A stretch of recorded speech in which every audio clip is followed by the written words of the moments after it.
Class ninth में class ninth का जो फिजिक्स है, ठीक है, जितने भी कॉम्पिटिटिव एग्जाम्स है उन सब के हिसाब से अगर देखिएगा बहुत इंपॉर्टेंट है। ठीक, क्या इंपॉर्टेंट है? क्योंकि क्लास नाइन्थ से ही तुम्हारा प्री फाउंडेशन का जो मेन कॉन्सेप्चुअल पार्ट है वो स्टार्ट होता है। ठीक, तो कहने का सिंपल मतलब है, तो क्लास नाइन्थ में हम लोग को फिजिक्स के अंदर में, ठीक है, फिजिक्स के अंदर में हम लोग को टोटल 5 चैप्टर्स पढ़ना है। ठीक, फर्स्ट चैप्टर है हमारा मोशन, ठीक है। सेकेंड चैप्टर हमारा क्या है?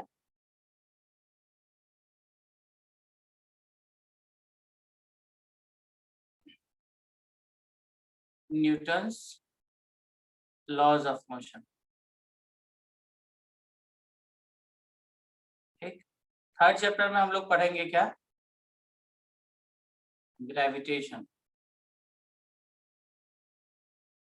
फोर्थ चैप्टर में हम लोग क्या पढ़ेंगे? Work, energy and power. Work, energy and power. And fifth chapter जो है वो है हमारा साउंड। ठीक है, ये मतलब क्लास नाइन्थ का एक सीबीएसई के करिकुलम के हिसाब से जो बेसिक्स है वो यही है। ठीक, अब हम आते हैं कि हम लोग, जैसे हम लोग, मैंने कहा है कि हम लोग पीएचडी पे भी बहुत सारी चीज डिस्कस करेंगे। तो फिजिक्स में क्या है? फिजिक्स में एक सिस्टम है टोटल, ठीक है, एक चैप्टर्स का प्रॉपर एलोकेशन है कि हाँ पहले इसको पढ़ना है, फिर इसको पढ़ना है, फिर इसको पढ़ना है, फिर इसको पढ़ना है, ऐसे करके। ठीक है, तो हमें सबसे पहले ये जानना पड़ेगा कि फिजिक्स को पढ़ने के लिए हमें कौन कौन सा टूल्स हमारे पास होना चाहिए। ठीक, और हमको लगता है कि उन टूल्स में आप लोगों को कुछ चीज तो हम पहले पढ़ा चुके हैं। ठीक, जैसे क्या क्या टूल्स जरूरी होता है? जैसे सिस्टम्स ऑफ यूनिट, क्या हम पहले इसके बारे में डिस्कस कर चुके हैं? अभी हम लोग सिस्टम्स ऑफ यूनिट के बारे में पहले डिस्कस कर चुके हैं। क्या क्या होता है? फंडामेंटल यूनिट्स होता है एंड डिराइव्ड यूनिट्स होता है। ठीक है, तो इसके बारे में हम ऑलरेडी आप लोगों को पढ़ा चुके हैं। अगर नहीं पढ़ाए हैं तो हम लोग इसके बारे में देख लेंगे। ठीक, जहां तक मुझे याद है आप लोगों को हम ये पढ़ा चुके हैं ऑफलाइन क्लासेस में। ठीक है, तो सिस्टम्स ऑफ यूनिट में हम लोगों ने पढ़ा था कि एफपीएस होता है, सीजीएस होता है, एमकेएस होता है, लास्ट हमने एसआई यूनिट में आए थे। एसआई यूनिट में भी हम लोग कहा था फंडामेंटल यूनिट, जो कि 7 अलग अलग होता है और वो किसी पे डिपेंड नहीं करता है। फंडामेंटल यूनिट का मतलब है वो किसी पे डिपेंड नहीं करता है। फॉर एग्जाम्पल क्या क्या था फंडामेंटल यूनिट? आपको याद होगा, पहले हमने बोला था मास, जिस मास के लिए हम लोग केजी यूज करते हैं, लेंथ के लिए मीटर यूज करते हैं, उसके बाद टाइम के लिए सेकेंड यूज करते हैं, करंट के लिए एम्पियर यूज करते हैं, ल्यूमिनस इंटेंसिटी के लिए कैंडेला यूज करते हैं, उसके बाद अमाउंट ऑफ सब्सटेंस के लिए मोल यूज करते हैं। एक क्या बच गया? टेम्परेचर। टेम्परेचर के लिए हम लोग केल्विन यूज करते हैं। ये जो 7 है, 1 2 3 4 5 6 7, ये 7 यूनिट जो है ये इंडिपेंडेंट होते हैं। क्या होते हैं ये? इंडिपेंडेंट यूनिट्स होते हैं। और इंडिपेंडेंट यूनिट्स का मतलब क्या हो गया कि ये किसी पे डिपेंड नहीं करता है। ठीक,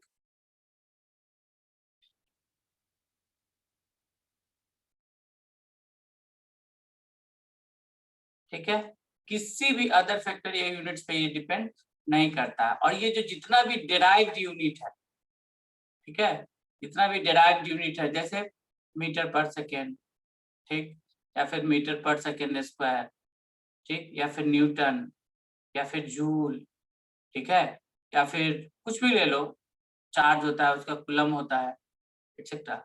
ये जो भी है ना एरिया का, जैसे कि मीटर स्क्वायर होता है, वॉल्यूम का मीटर क्यूब होता है, उस तरीके से बहुत सारा चीज जो भी आपका इस तरीके का यूनिट्स है जिसको आप जानते हैं, ये सारे क्या होते हैं? डिराइव्ड होते हैं। डिराइव्ड का मतलब क्या होता है? ये बना ही होता है किससे? Fundamental units. ठीक है, अब फंडामेंटल यूनिट्स में थोड़ा सा इसका चर्चा करना जरूरी है क्योंकि हर जगह ये हम लोगों को अभी क्लास 9 में डिस्टर्ब करने की कोशिश करेगा। तो क्या क्या है इसके बारे में थोड़ा सा देख लेते हैं। अब जैसे मान लो एसआई यूनिट है। ठीक, तो एसआई यूनिट में जैसे हम लोग मान लिए लेंथ, लेंथ का ऐसा यूनिट क्या होता है? मीटर।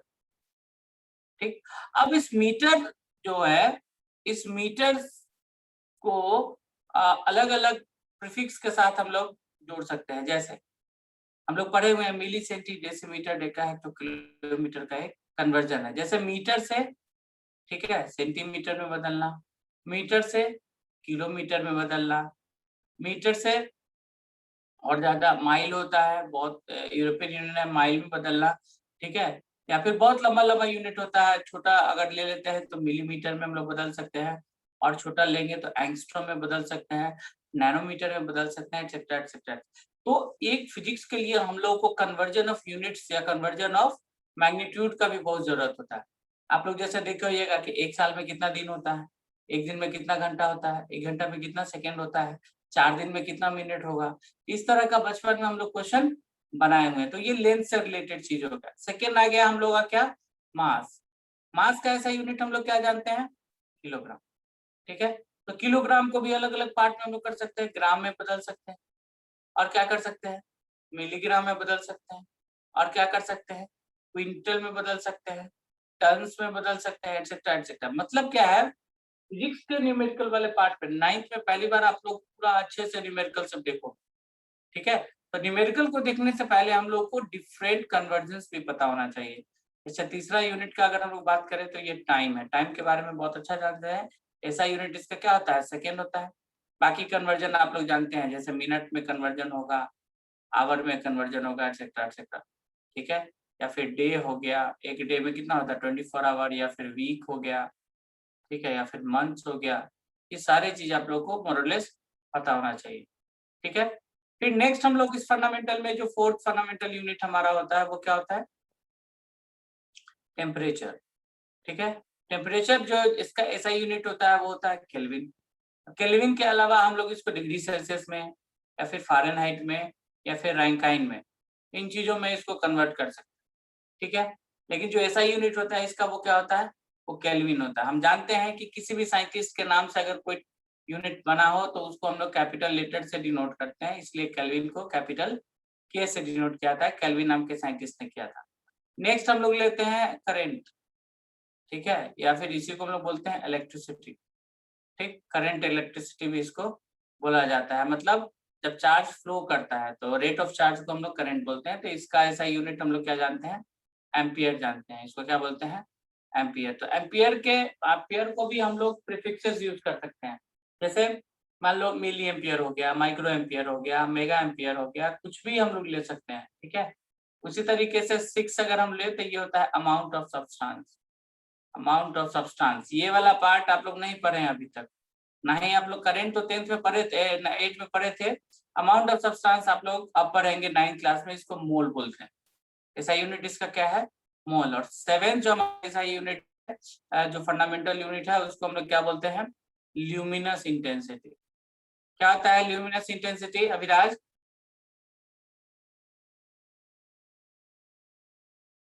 हम्म,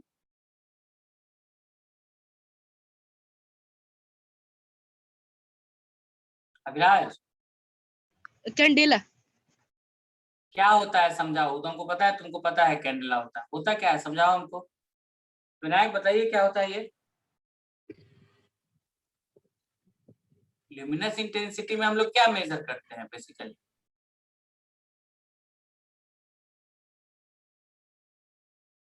बताओ।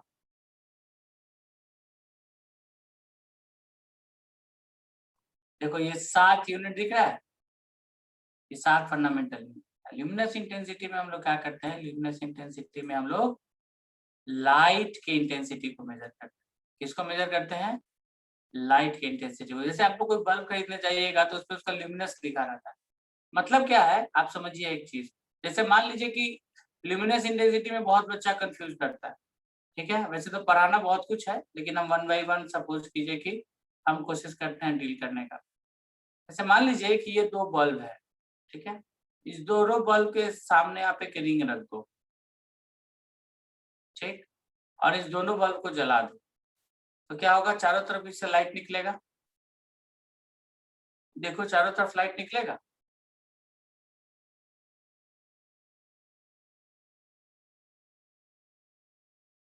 तो ये वाला लाइट को हम देखे कि इससे 2 लाइट रे निकला, लेकिन अगर यहाँ देख रहे हैं कि इससे बहुत घना लाइट निकल रहा है, ठीक है, इस तरीके से। तो हम लोग ये कहेंगे कि अगर पर यूनिट एरिया का हिसाब से देखें तो इसका अगर ल्यूमिनस अगर हम लोग मान ले, ठीक है, इसका ल्यूमिनस अगर मान लो कि CD1 है, कैंडेला 1 है, और इसका अगर ल्यूमिनस हम लोग मान लेते हैं कि कैंडेला 2 है, कुछ भी वैल्यू हो सकता है, हम लोग क्या कहेंगे, इसका ल्यूमिनस CD क्या है, ज्यादा है किससे, CD1 से। मतलब ल्यूमिनस किसका ज्यादा है, ल्यूमिनस अगर ये 1 है ये 2 है तो किसका लाइट ज्यादा होगा बताओ, luminous of 2 will be greater than luminous of 1। समझ में आ रहा है? मतलब ल्यूमिनस क्या देता है कि लाइट को मेजर करने का और कोई उपाय नहीं है। तो हम लोगों ने क्या किया, लाइट के रेज को उसको per unit area cross section के हिसाब से क्या कर लिया, उसको हमने बांट लिया। ठीक है, दिक्कत? चलिए, तो ये हमारा क्या हो गया, ये हमारा बेसिक फंडामेंटल यूनिट जो कि आप लोग ऑलरेडी पहले से जानते। ठीक है, उसके अलावा मोशन को स्टार्ट करने से पहले क्या पता होना चाहिए, तो छोटी छोटी चीजें हम लोग को पता होना चाहिए। जैसे फिजिक्स के बारे में अगर हम लोग बात करें तो फिजिक्स के बारे में हम लोग क्या जानते हैं, फिजिक्स में हम लोग क्या पढ़ेंगे, हम लोग फिनोमेना को पढ़ते हैं। फिजिक्स में किसको पढ़ते हैं, फिनोमेना को। फिनोमेना बोले तो कोई भी घटना या दुर्घटना, वो नेचुरल भी हो सकता है और वो आर्टिफिशियल भी हो सकता है। ठीक, तो फिजिक्स के अंदर हम लोग फिनोमेना को पढ़ते हैं। ठीक है, कोई भी घटना या दुर्घटना जो होता है वो किसके साथ होगा, हम भी जानते हैं, तो जब तक कोई मैटर एग्जिस्ट नहीं करेगा उसके साथ क्या घटना होगा। सपोज करो जो एग्जिस्ट नहीं करता है, जैसे जो इंसान है, जैसे कोविड का एक एग्जांपल ले, कोरोना अभी किसको हो रहा है, जो जिंदा है, जो मिट्टी में मिल जाएगा उसको कोरोना क्या हो। ठीक है, तो कहने का मतलब यह है कि फिजिक्स में हम लोग पढ़ते तो नॉन लिविंग और लिविंग दोनों को है। ठीक है, तो कुछ फिनोमेना नॉन लिविंग के साथ रिलेटेड है, कुछ लिविंग के साथ। फिजिक्स एक ऐसा सब्जेक्ट है जिसमें हम लोग क्या करते हैं, फिनोमेना को पढ़ते हैं। ठीक है, नेचुरल हो या आर्टिफिशियल हो। और मैटर किस चीज से मिलकर बनता है, तो हम सब जानते हैं कि मैटर किससे मिलकर बनता है, एटम से मिलकर बनता है।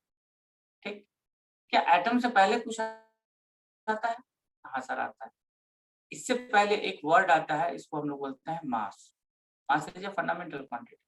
कैसे डिफाइन करते हैं मास को, अभिलाष, मास क्या होता है,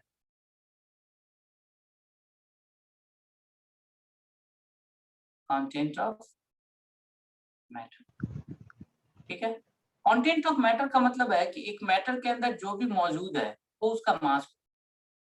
सपोज करते हैं कि एक मास है, उसमें 1000 एटम्स मौजूद है। ठीक है, उसका कंटेंट कितना हो गया, 1000 एटम। अब उसको तुम कहीं भी ले जाओगे, उसका वो कंटेंट नहीं बदलेगा। जब तक कि वो बॉडी नहीं बदल जाए तब तक कंटेंट नहीं बदलेगा। इसलिए कहा जाता है कि मास क्या है, कांस्टेंट होता है। अब मान लो कि एक इंसान है, उसका दो आंख जैसा होता है पैर, उसको अगर चांद पे ले जाने से ऐसा तो नहीं उसका 4 आंख हो जाएगा, नहीं होगा ना, सेम रहेगा। ठीक है, अब ये मैटर किस चीज से मिलके बनता है, तो हम लोग कहेंगे कि सर ये सबसे फंडामेंटल पार्टिकल क्या होता है, एटम। अब इस एटम के बारे में कहानी है। ठीक है, इसके बारे में भी हम लोग क्लास 9th में पढ़ेंगे, इस एटम के बारे में भी पढ़ेंगे। ठीक है, डाल्टन्स लॉ हम लोग को पढ़ना है क्लास 9। क्या कहा डाल्टन ने कि सबसे जो छोटा पार्टिकल हो सकता है ना किसी भी मैटर का, वो एटम हो सकता है। लेकिन बाद में उनका ये थ्योरी फेल हो गया और हम लोगों ने एटम को भी तोड़ दिया और वहां से हम लोग को 3 अलग अलग पार्टिकल्स मिला। एक मिला इलेक्ट्रॉन, एक मिला प्रोटॉन्स और एक मिला न्यूट्रॉन। समझ रहे हो, इलेक्ट्रॉन का मतलब हो गया ई, प्रोटॉन का मतलब हो गया ये, और न्यूट्रॉन का मतलब हो गया। इलेक्ट्रॉन का चार्ज होता है नेगेटिव, प्रोटॉन का चार्ज होता है पॉजिटिव और न्यूट्रॉन पे कोई चार्ज नहीं। समझ में आ रहा है विनायक? Yes sir. ठीक है, अब फिजिक्स में इस इलेक्ट्रॉन प्रोटॉन न्यूट्रॉन को एक एस्पेक्ट के रूप में हम लोग देखते हैं। आज के फिजिक्स में इसका बहुत ज्यादा यूज है, बहुत ही ज्यादा। ठीक है, अब अगर हम लोग यहाँ पे बात करें, ठीक, तो न्यूट्रॉन पे कोई चार्ज नहीं होता है, तो हम लोग लिखेंगे नो चार्ज ऑन न्यूट्रॉन। पर दिमाग में आ रहा हो क्वेश्चन की सर ये चार्ज क्या होता है, बताएंगे इसके बारे में। चार्ज क्या होता है? प्रोटॉन पे क्या होता है? पॉजिटिव चार्ज होता है, ठीक है। और इलेक्ट्रॉन पे कैसा चार्ज होता है? नेगेटिव चार्ज होता है, ठीक। चार्ज का वैल्यू कितना होता है? 1.6 into 10 to the power -19 coulomb. Coulomb is the unit of charge, ठीक। ये माइनस साइन के साथ आएगा। और प्रोटॉन ये क्या कहते हैं, प्रोटॉन पे कितना चार्ज होता है? तो ये भी होता है plus 1.6 into 10 to the power -19, ठीक। तो चार्ज के बारे में हम लोग फिर कभी कोई कहानी सुनेंगे। लेकिन लॉजिक का बात यह है कि अगर एक एटम इलेक्ट्रॉन, प्रोटॉन और न्यूट्रॉन को मिलने से बना है, ठीक है, तो दो चीजें हो सकती है। चलो न्यूट्रॉन का तो कोई लेना देना ज्यादा नहीं है, सिर्फ मास कंस्टिट्यूट करता है। लेकिन अगर हम लोग इलेक्ट्रॉन और प्रोटॉन की बात करें, ठीक है, अगर मैटर के बारे में बात करें और मैटर अगर इलेक्ट्रॉन प्रोटॉन से ही मिलकर बना हो, या फिर एटम की बात करें कि एटम भी अगर इलेक्ट्रॉन, प्रोटॉन और न्यूट्रॉन से मिलकर बना है, तो याद रखना पूरे स्पीसीज को हम लोग दो पार्ट में बांट सकते हैं। पूरे स्पीसीज बोलने का क्या मतलब है? पूरे मटेरियल पे जो मटेरियल का जो क्लासिफिकेशन है उसको हम लोग दो बेस पे कर सकते हैं। या तो नंबर ऑफ इलेक्ट्रॉन्स बराबर होगा किसके? नंबर ऑफ प्रोटॉन्स के, या फिर नंबर ऑफ इलेक्ट्रॉन्स क्या होगा? Not equal to number of protons. समझ रहे हो बात की नहीं? यानी हम लोग क्या लिख रहे हैं? Electrons are equal to protons, ठीक है। और इधर क्या लिखेंगे? Electrons are not equal to protons. तो दिक्कत है? अभी समझ रहे हो? Yes sir. ठीक है। यानी कि पूरे मटेरियल को हम लोग इस दो पार्ट में बांट सकते हैं बिना किसी प्रॉब्लम के, ठीक। अब कहने का मतलब ये है कि चलो ये जो कंडीशन जब आ गया कि अगर किसी भी एटम के अंदर में नंबर ऑफ इलेक्ट्रॉन और नंबर ऑफ प्रोटॉन इक्वल होगा, इसको हम लोग किस तरह का मटेरियल बोलेंगे? तो इसको बोलेंगे न्यूट्रल मैटर। क्या बोलेंगे इसको? Neutral matter. और यहाँ पे जब नंबर ऑफ इलेक्ट्रॉन और नंबर ऑफ प्रोटॉन अगर इक्वल नहीं होगा तो ऑब्वियस सी बात है या तो इलेक्ट्रॉन कम होगा नहीं तो ज्यादा होगा। तो यहाँ पे दो कंडीशन अराइज होगा। क्या अराइज होगा? या तो number of electrons are greater than number of protons आएगा, और नहीं तो यहाँ पे आएगा number of electrons are less than number of protons आएगा, ठीक। और इनके लिए, इन दोनों के लिए हम लोग एक स्पेसिफिक वर्ड यूज करते हैं, ठीक है। क्या वर्ड यूज करते हैं? कि जो जहां पे प्रोटॉन और न्यूट्रॉन, सॉरी, प्रोटॉन और इलेक्ट्रॉन इक्वल नहीं हो, उसको हम लोग क्या बोलते हैं?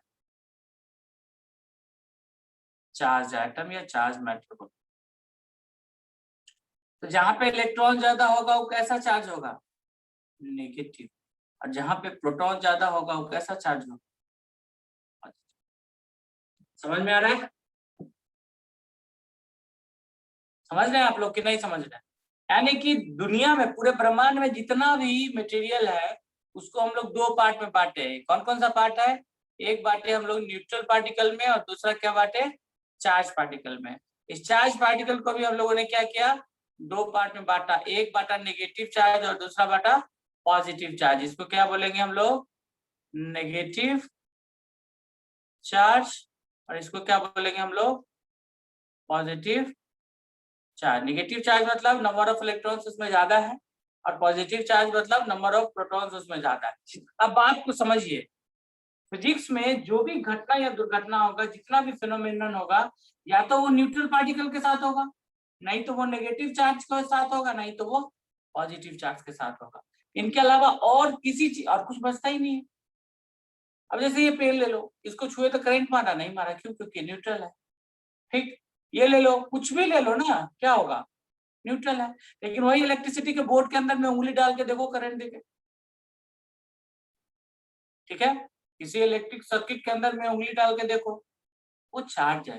तो दुनिया में 2 ही प्रकार के सब्सटेंस पाए जाएंगे, या तो न्यूट्रल सब्सटेंस पाया जाएगा, नहीं तो चार्ज सब्सटेंस।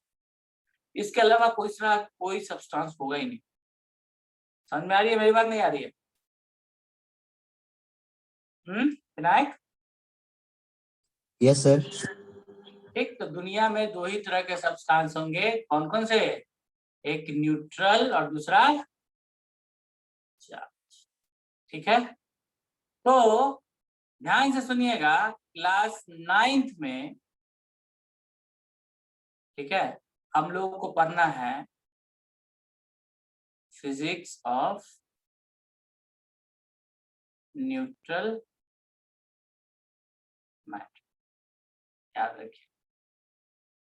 ठीक, class 9th and class 11th, इस दोनों में हम लोग जो ज्यादातर चैप्टर है उसमें हम लोग क्या पढ़ते हैं? फिजिक्स ऑफ न्यूट्रल मैटर, यानी कि सिंपल फिजिक्स ऑफ मास पढ़ते हैं। फिजिक्स ऑफ मास, क्योंकि मास को बोलेंगे तो चार्ज तो नहीं, ठीक है। लेकिन यहीं पे अगर हम 10th की बात करें और 12th की बात करें तो इन दोनों में ज्यादातर पोर्शन जो होता है वो क्या होता है? Physics of charge matter. ठीक, या फिर इसी को हम लोग क्या बोलते हैं? Physics of charge.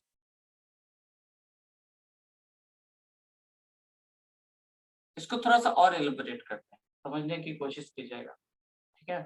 Physics of charge या फिर फिजिक्स ऑफ मास का एक्चुअली मतलब क्या है? ठीक, अगर हम न्यूट्रल मैटर बोलते हैं इसका मतलब क्या होता है? जितना भी इलेक्ट्रॉन है वो प्रोटॉन के बराबर है। ठीक, और अगर हम चार्ज मैटर की बात करते हैं तो यहाँ पे क्या होता है? जितना भी इलेक्ट्रॉन्स है वो प्रोटॉन्स के बराबर नहीं है। समझ रहे मेरी बात? वो प्रोटॉन्स के बराबर नहीं है, यानी हमारा सोचने का जो है, अगर ये प्रोटॉन्स के बराबर नहीं होगा तो 2 ही होगा, या तो पॉजिटिव होगा नहीं तो नेगेटिव। हमें सोचना पड़ेगा कि 9th में पढ़ना क्या है। तो 9th में हम लोग चार्ज के बारे में बिल्कुल नहीं पढ़ेंगे, समझे? 9th में हम लोग चार्ज के बारे में बिल्कुल भी नहीं पढ़ेंगे। किसके बारे में पढ़ेंगे? सिर्फ और सिर्फ मास के बारे में। समझ रहे कि नहीं समझ रहे? के बारे में पढ़ेंगे, मास के बारे में। कोई दिक्कत? फिर हम आगे बढ़ेंगे। बताइए यहाँ तक कोई प्रॉब्लम है? नहीं अभी ठीक है, यानी पूरे 9th के फिजिक्स में हम लोग क्या पढ़ेंगे? सिर्फ मास के बारे में। तो अब हम लोग आराम से अब फिजिक्स का फर्स्ट चैप्टर को बहुत आराम से हम लोग स्टार्ट कर सकते हैं, और वो फर्स्ट चैप्टर हम लोग का क्या है? मोशन। पहला चैप्टर क्या है हमारा? ठीक, मोशन को हम लोग स्टार्ट करते हैं, ठीक है। लेकिन टाइम थोड़ा सा कम है, हम एक बार दोबारा से, एक सेकेंड रुक जाइए।